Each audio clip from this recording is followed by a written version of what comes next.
환자 발생이 계속 감소하고는 있으나 감소 추세가 완만하게 진행이 되고 있습니다. 특히 수도권의 환자 발생은 크게 줄지 않고 있고 감염 경로를 확인하지 못한 사례와 산발적인 집단 감염이 지속되고 있습니다.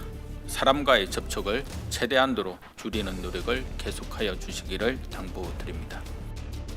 백신이 없는 현재 코로나19를 막을 수 있는 유일한 방법은 사회적 거리두기뿐입니다.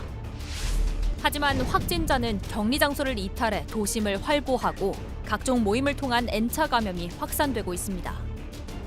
일부 몰지각한 사람들의 위법 행위 때문에 누군가는 생계에 위협을 받기도 합니다. 단 한 사람의 일탈만으로도 돌이킬 수 없는 결과를 만들어내는 감염병 위반법. 오늘 헌법줄게 세법다오에서는 감염병 예방법 두 번째 시간으로 자가격리 명령과 집합금지 명령에 대해 알아봅니다. 네, 헌법 줄게 세법다오 함께할 두 분 모셨습니다. 신중권 변호사, 박남주 작가, 어서 오세요. 안녕하세요. 네, 지난주에 이어서 오늘도 감염병 예방법에 대해서 알아보겠습니다. 오늘은 자가격리 위반과 집합금지 명령에 대해서 얘기해 볼 텐데요. 우선 신중권 변호사께서 자가격리 위반 그리고 집합금지 위반에 대해서 설명을 좀 해주시죠. 예, 이 모두 이제 감염병의 예방이 관리에 관한 법률에 규정되어 있는 건데요. 네. 자가격리 위반은 보건복지부 장관 등이 제1급 감염병이 발생한 경우에 감염병의 의심자에게 자가격리 조치를 할 수 있고요. 네. 이를 위반한 경우에는 1년 이하의 징역 또는 1천만 원 이하의 벌금에 처해지도록 되어 있습니다. 네. 그다음에 집합금지 명령 위반의 경우에는 질병관리청장 등이 감염병을 예방하기 위해서 여러 사람의 집합을 금지하는 조치를 할 수 있고요. 네. 이를 위반한 경우에는 300만 원 이하의 벌금에 처해질수록 규정되어 있습니다. 네. 네, 그러면 집합금지 명령부터 한번 짚어보겠습니다. 구체적으로 어떤 행위를 하면 위반인 건가요? 네, 현재 그 사회적 거리두기 2단계를 기준으로 보면은 실내에서는 50명 그리고 실외에서는 100명 이상이 모이면 안 되고요. 네. 그리고 스포츠 경기도 관중이 없이 치러져야 합니다. 네. 그렇기 때문에 50인 이상이 모이는 예배라든지 결혼식, 동창회 뭐 이런 것들도 다 집합금지 명령 위반이고요. 네. 다중 이용 시설의 경우에는 이 집단 감염 위험도에 따라서 고위험 시설은 운영이 중단되고 있습니다. 네. 그리고 집행 강행 의지를 보인 이 개천절 집회 역시 집합금지 명령으로 인해서 마찰이 빚어지고 있는 상황입니다. 네. 네, 방금 우리 박남주 작가가 말씀해 주신 집합금지 명령에 보수단체들이 광화문 일대에서 열겠다고 주장하는 개천절 집회도 포함되는데요. 이들의 주장 먼저 들어보겠습니다. 국민의 기본권을 제한하는 반헌법적 행태는 단호히 반대한다. 10월 3일 집회마저 코로나를 핑계로 막을 수는 없을 것이다. 우리는 자유에 대한 책임을 인식하여 집회 과정에서 코로나 방역에 대한 협조하고 노력할 것이다. 헌법이 명시적으로 규정하고 있는 집회 결사의 자유를 보장하라. 감염병 예방법에 근거하여 집회를 금지하는 것은 가능하고 이에 따른 벌칙은 300만 원 이하 벌금입니다. 집회의 주최자뿐만 아니라 이러한 사항들을 인지하고 참여한 참석자들에 대해서도 300만 원 이하 벌금이 가능한 부분들입니다. 집시법에도 불법 집회를 강행하는 경우 물리력을 동원해서 직접 해산할 수 있는 근거가 있습니다. 다만 이 물리력의 방법 자체에 대해서는 현재 경찰청에서 검토를 하고 있고 경찰청에서 적정한 수단을 동원해서 집회 자체를 강제 해산하게 될 것입니다.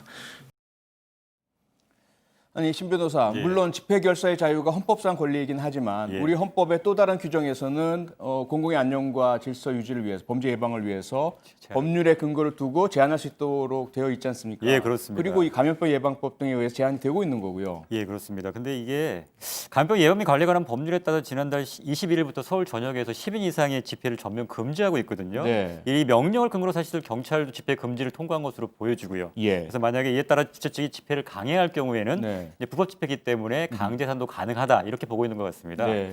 근데 문제는 뭐냐면요. 예. 이 집회 및 시위에 관한 법률에 집회 및 시위를 금지할 수 있는 그 규정들이 있지 않습니까? 네네. 거기에 이 감염병 예방법에 따라서 집합 금지가 된 경우에 그 지역에서의 집회 및 시위를 금지할 수 있느냐 아하. 이런 명시적인 규정은 사실 또 없습니다. 집시법에 그 규정은 마련되어 있지 않죠. 그렇죠. 네. 그래서 사실 이 논란 때문에 이번에 더불어민주당 이원우 의원이 네. 이런 법안을 개정안을 발의했었습니다. 아하. 내용이 뭐냐면 네. 이 집회 및 시위가 금지되는 그 규정에다가 이 감염병 예방 및 관리에 관한 법률에 따라서 이제 집합 금지가 된 지역에 대해서의 지역에서 이루어지는 집회 및 시위에 대해서는 금지할 수 있도록 네. 명문의 규정을 두자라고 해서 개정안을 발의했는데 했는데 문제는 야당에서 예. 이 반대해서 아하. 아직 상임위도 지금 상정되지 못한 상태입니다. 네. 근데 야당에서도 이러한 어떤 뭐 지난 8.15 집회와는 상관이 없다. 예. 그리고 모여서는 안 된다. 예, 예. 집회하지 말아라. 이런 입장인데 왜 이 법에 대한 통과는 동의하지 그렇습니까? 않을까요? 그게 약간 모순되는 건데 그렇다면 아예 명시적으로 규정을 두어서 네. 규정을 두면 어느 누구도 여기에 대해서 이의를 제기하지 못하지 않습니까? 그러니까요. 근데 그거에 대해서 또 반대하고 이거 아니면 못 막냐 뭐 이런 식으로 대응하고 있더라고요. 네.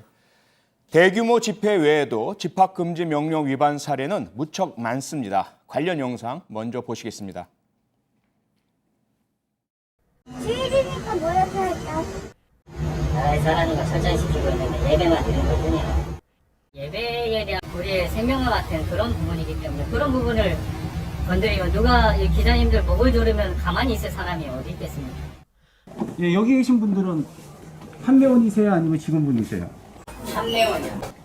모여서 같이 회의를 하고 계셨으니까 무슨 회의를 해요? 잠깐 좀 차 한잔 마시고 물거리 오는데 여기 공간 자체가 모이면 안 되는 거예요. 왜 공간 자체가 모여요? 모인 일이 없잖아요. 지금 다들 모이려고 왔는데. 가면 허탕치는 경우가 굉장히 많고 제발 모이지 마세요.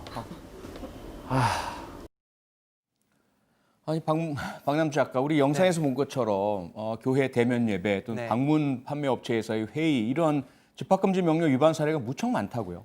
네, 서울시에서는 이 5차 감염 발생으로 2020년 7월 7일 기준으로 총 210명의 확진자를 낸 서울의 한 방문 판매 업체가 이 불법 모임으로 영업을 재개했다면서 고발 조치했고요. 예. 그다음에 부산시는 또 집합금지 명령을 위반한 교회 6곳에 대해서 고발을 했습니다. 네. 그리고 이뿐만이 아니라 이 클럽에서 50명 이상 모이면 안 되는데 네. 이 60여 명의 그 우즈베키스탄인 등을 모여서 이제 파티를 하게 한 아하. 업주도 이 불구속 입건 조사 중이라고 합니다. 네. 일시적으로 시행됐던 거리두기 2.5단계의 경우에는 집합금지 명령의 기준이 조금 달랐습니다. 예. 신중근 변호사, 그 기준과 처벌 사례 좀 소개해 주시죠. 예, 이번에 적용됐던 2.5단계의 경우에는 기본적으로 2단계를 기본으로 합니다. 네. 아마 이제 프랜차이즈형 커피 및 음료 전문점이나 그 제과 제빵점, 아이스크림 빙수 전문점 같은 경우에는 포장과 배달만 허용되고요. 예. 그다음에 일반 음식점과 휴게점 경우에도 22시부터 다음 날 05시까지는 이 포장 배달만 허용하는 것으로 되어 있고요. 네. 그래서 10인 이상의 학원이나 독서실, 스터디 카페 등도 집합 금지 명령이 내려졌습니다. 네. 그래서 이렇게 강화된 사회적 거리두기가 시행된 이후에 새벽 시간대 그래도 몰래 영업하는 데가 있었고요. 아. 그다음에 9시 이후에도 영업하다 적발된 곳이 있었거든요. 예. 다 그래서 김포시가 이 두 곳 이용주점 두 곳과 음식점 두 곳에 대해서 각각 경찰에 고발 조치하고 집합 금지 명령을 내렸습니다. 네. 박남주 작가, 그런데 네. 이 사회적 거리두기 2.5단계의 집합금지 명령 대상 업소에 대해서 형평성 논란이 좀 있었잖아요. 어디는 되고 어디는 안 되고 네. 비슷한데 저기는 왜 허용해주고 우리는 안 하느냐 이런 네. 말이 좀 있었지 않습니까? 맞습니다. 이 제과점에서도 테이블을 두고 음료를 팔고 있고 네. 또 대형 프랜차이즈 카페에서도 이제 빵을 팔고 있는데 예. 왜 한쪽만 제재를 강하게 하느냐라는 아하. 목소리가 나오면서 이거 너무 기계적으로 이 업종 구분한 것이 아닌가라는 네. 목소리도 있고요. 예. 그다음에는 이제 음식점과 유흥주점의 형평성도 논란이 되고 있는데 네. 이 또 많은 분들께서는 의식주와 관련되어 있는 가장 기본적인 음식점과 이 안 가도 그만인 유흥주점과 이 똑같이 하는 거는 좀 아닌 것 같다라는 의견도 내고 있고 또 업주 측 입장에서는 좀 불만의 목소리를 낼 수밖에 없는 상황인 것 같습니다. 네. 네, 사회적 거리두기 단계에 따라서 집합금지 행정명령 역시 그 범위와 대상이 달라집니다. 집단 감염을 막고 N차 감염을 막기 위한 행정명령인데요.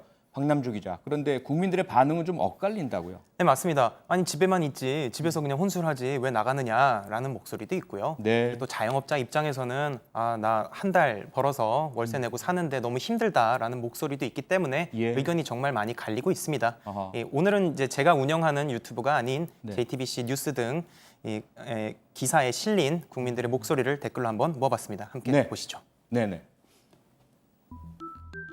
사회적 거리두기에 대한 당신의 생각은?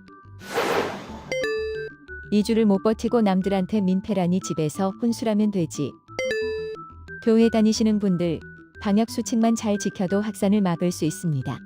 방역수칙을 지키는 게 이웃사랑이라는 걸 알았으면 좋겠어요. 문 닫고 손님 없어도 월세는 꼬박꼬박 내야 하는 상황. 이러니 더 죽어난다. 노래방 PC방은 3월부터 도대체 몇 번째 문 닫고 영업도 못하고 있는데 노래방 PC방도 좀 헤아려 주세요. 네, 코로나 사태가 길게 이어지면서 사실 그 영업 정지 등의 또 대상이 된 업소의 자영업자분들은 정말 너무 많은 고통을 당하고 계신 것 같은데요. 여기서 우리가 조금 알아봐야 될 것이 한쪽에서는 감염병 예방을 막기 위한 그런 감염병 예방법상의 또 요청이 있고요. 또 다른 차원에서는 또 재산권의 헌법적인 권리가 있지 않습니까? 예, 그렇습니다. 이 두 가지 가치가 좀 충돌하지 않느냐라는 주장 어떻게 보세요? 맞습니다. 충분히 충돌의 소지가 있습니다. 네. 정부가 이제 집합금지 명령에 따라서 이제 영업을 금지하거나 지금 제한하고 있지 않습니까? 예. 이거에 따라서 지금 굉장히 고통을 호소하시는 분들이 굉장히 많습니다. 네. 그래서 지금 뭐 영업금지나 제한이 이제 방역을 위해서는 불가피한 조치라고 보이긴 하지만 예. 그럼 언제까지 이런 공익을 위해서 개인의 재산권이 침해되는 걸 그냥 보고만 있어야 되겠느냐? 이런 얘기도 사실은 뭐 합당한 주장이라고 보여지거든요. 네. 그래서 지금 뭐 정부는 뭐 이번에 뭐 추가 경정 예산을 편성해서 일부 자영업자들에게 150만 원에서 200만 원을 지급하겠다라고 하지만 네. 이거는 뭐 손실 보상이라고 보기는 어렵고 금액도 너무나 작고 네. 그래서 이런 식으로 하게 해서 이 문제를 넘어갈 문제는 아닌 것으로 보여집니다. 이게 네. 헌법에는 어떻게 돼 있냐면 네. 공공 필요에 의해서 재산권이 제한되는 경우에는 당연히 그 규정을 두게 돼 있고 예. 그다음에 거기에 따른 보상도 법률로서 명시적으로 규정하도록 되어 있습니다. 아하. 근데 네. 지금 그런 규정들은 사실 지금 찾아보기 어렵지 않습니까? 네네. 그래서 뭐 물론 정부야 당연히 이것은 뭐 감염병의 예방 및 관리에 관한 법률에 따라 적법한 절차에 따라 이루어진 거고 보상 의무도 없다고 주장하고 있지만 이 법에는 어떻게 되어 있냐면 집합을 제한하고 금지한다고만 돼 있을 뿐이지 영업을 금지할 수 있는 근거 규정은 또 없습니다. 아하. 그래서 이렇게 규정이 없는 상태에서 네. 무턱대고 개인한테 자영업자들한테 희생을 강요하는 거는 조금 너무 가혹한 면이 있지 않냐 이런 생각이 드는데 또 반대로 현실적인 면에서 본다고 그러면 그동안 이제 전례 없는 이게 지금 감염병이지 않습니까? 그러다 네네. 보니까 이거에 대한 어떤 지급 규정이라든가 근거 그다음에 어떻게 지급할 것인가 그다음에 예산 문제 이런 것들이 사실 마련되어 있지 않기 때문에 네. 지금 당장은 이걸 지급하기는 좀 어려운 면이 있습니다. 아. 그럼 앞으로도 이게 또 이것뿐만 코로나뿐만 아니라 다른 감염병이 발생할 수도 있기 때문에 예. 이 기회에 이런 법을 좀 근거 규정을 마련해서 명시적으로 좀 규정을 만드는 게 어떨까 하는 생각이 듭니다. 그러게요. 해당되는 업체를 운영하시는 분들이야 이런 사태가 올 것을 전혀 예상치도 못하고 계시다가 예, 예. 정말로 졸지에 창졸간에 당하신 그런 재난적인 그런 피해일 텐데요. 예. 어떻게든 우리가 조금 대책을 찾아야 될 것 같습니다. 예. 집합금지 명령만큼 적발 사례가 많은 게 자가격리 위반 아니겠습니까? 박남주 작가. 네. 실제 자가격리 위반 사례가 무척 많죠. 네, 정말 사례가 정말 다양합니다. 네. 그래서 이와 관련해서 한 가지 살펴볼 것은요. 지난 17일 충남 서산에서 네. 이 8명이 이 자가격리 위반으로 고발 조치됐는데요. 네. 이 사유를 보니까 흡연을 하러 간다든지 또는 편의점에 잠시 다녀온다든지 또 쓰레기 분리수거, 그리고 친인척집 방문 또는 회사 출근을 하신 분도 계시고요. 모임에 참석하거나 뭐 이런 경우들이 있는데 네. 이런 사례들을 보면은 정말 일반인이랑 똑같이 생활하고 있다라고 생각이 들고 있습니다. 자가격리 대상자인데. 네, 어허. 많은 국민들께서 이 잠시 흡연하러 간다든지 또는 네. 생필품을 사러 마트에 가는 것 정도는 괜찮겠지라고 생각을 하시는데 아이고. 이번 고발 조치로 인해서 네. 이분들에게 또 이 많은 사람들에게 경각심을 가져올 수 있다고 생각이 듭니다. 네, 그 위반 사례들 중에서 글쎄 뭐라고 표현해야 되죠? 웃지 못할 사례 이런 것들이 네. 또 있다면서요. 네, 있습니다. 지난 11일에 부산의 한 모녀가 이 확진자와의 접촉 후에 네. 음성 판정을 받고 자가 격리 중이었습니다. 아하. 그런데 이 모녀가 이제 말싸움이 일어난 거예요. 모녀 사이에. 네. 예. 그래서 어머니는 이제 화가 나셔서 네. 주차장에 있는 차로 가셨고 어허. 이제 집에서는 딸이 문을 잠그고 경찰에 신고를 했습니다. 자가격리 위반으로요. 엄마가 미워서. 예. 그래서 이제 경찰은 네. 경찰이 부산시에서는 예. 이 고의성도 없고 잠시 다녀온 거니까 이제 계도 조치를 취했는데요. 차량 안에서만 있었으니까 감염 우려도 없고. 네. 그래도 위반은 위반이잖아요. 네. 예. 하지만 이제 모녀와의 이제 말싸움이 형사처벌로까지 이어질 수 있던 상황이었죠. 네. 네. 네, 신 변호사. 예. 그런데 자가격리 위반에 대한 그 처벌 사례를 우리가 접해왔는데 예. 최근에 법 개정으로 그 처벌 수위가 훨씬 더 높아졌다면서요? 예, 그렇습니다. 이게 2020년 3월 4일 이전과 이후로 나눠지는데요. 네. 이전에는 이제 자가격리를 위반해도 300만 원 이하의 벌금에 처할 수밖에 없었는데 예. 그 이후에는 이제 좀 강화됐습니다. 그래서 1년 이하의 징역 또는 1,000만 원 이하의 벌금으로 많이 높아졌습니다. 징역형도 이제 생겼네요. 생겼습니다. 실제로 그래서 사례를 찾아보면요, 이 그러니까 이게 법이 개정되기 이전의 사례에서는 예를 들면 공인중개사 사무실을 방문하기 위해서 외출하거나 A를 만나기 위해서 KTX를 탑승한 경우 이게 각각 이제 벌금 400만 원하고 200만 원 정도의 약간 좀 처벌이 약하게 이루어졌었거든요. 예. 근데 만약 개정된 이후에 최근 5월 26일 날 의정부 지방법원에서 이제 판결이 선고된 건데 네. 자격리 조치를 어기고 주거지를 무단 이탈한 혐의로 재판에 넘겨진 20대 김모 씨가 징역 4월에 실형을 선고받았습니다. 그래서 이 법이 개정된 이후에는 처벌이 엄청 강화됐다는 것도 유념하셔야 될 것 같습니다. 자가격리 조치 절대로 위반하시면 안 되겠습니다. 예. 코로나19의 종식은 아직 조금 먼 얘기입니다. 코로나19를 더 견뎌야 하는 현재와 미래를 위한 헌법 줄게 세법다오에서 새 법을 제안합니다. 집회 금지에 대한 근거 규정을 마련해서 잡음을 줄이고 사회적 거리두기에 따른 영업 금지로 손실이 생긴 경우 보상 규정을 마련할 것을 제안합니다.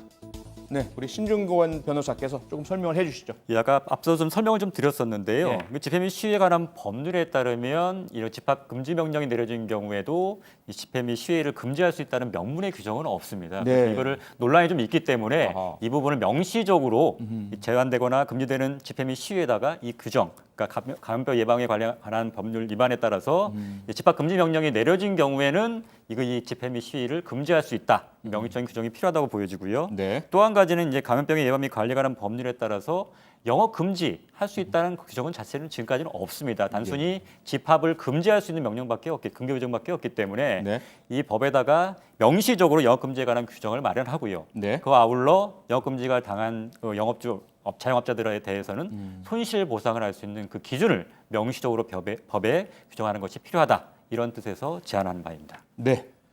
제안을 국회에서도 좀 경청을 해 주셨으면 하는 마음입니다. 자, 그러면 마무리할 시간인데요.